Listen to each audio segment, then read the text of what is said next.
አላየሁም፣ የአፋር ልጆች አላየሁም። የአማራ ህፃናትን ከጎንደር ከጎጃም ከምናምን እየለቃቀምክ እያመጣ እንደ ልጅ እንዳያድጉ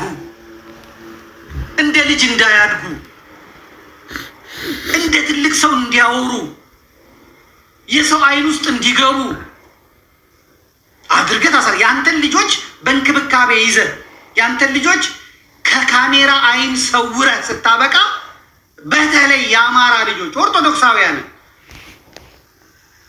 እያመጣ ሰው አይን ውስጥ መክተት፣ ይሄ በዚህ ብልጠትህ ብቻ ትቀጣለህ። ህፃናቱ አንዳንድ ኤዲት ሆኖ መውጣት የሚገባቸውን እንኳን ባለማውጣት ልጆቹን በማስጨነቅ ሴት መሆንሽን በምን አወቅሽ? የ4 ዓመት ህፃን የ5 ዓመት ህፃን ሴት መሆንሽን በምን አወቅሽ? እሷ ጨንቋት በእንትናዋ እያለች ወደ ታች እያየች መናገር ስትሳቀቅ አንተ ቪው ታገኛለህ፣ ይሳቅልሃል። ምን ይላል? ይሄ ትውልድ መግደል ነው።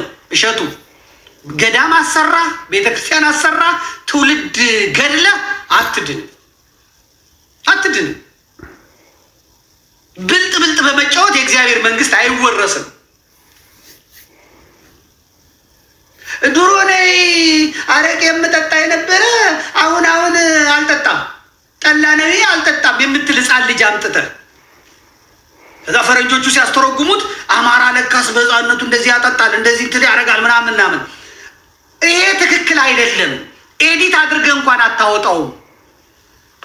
ይሄ ደግሞ ወደ ሌላ ይወስዳል። ይሄ ኦሮሞነትህ ያመጣው ጣጣ ነው ወደሚልና ትውልድ ወደ መግደል ነው ወደሚል ያመጣላል። እዚህ ውስጥ የእንትናን ገዳም ትራክተር ገዝቻለሁ፣ የእንትናን ገዳም ውሃ አውጥቻለሁ፣ የእንትናን ገዳም ጤፍ ገዝቼላቸዋለሁ፣ የእንትናን ገዳም ጉልላት አሰርቻለሁ፣ ይሄ አያድንም።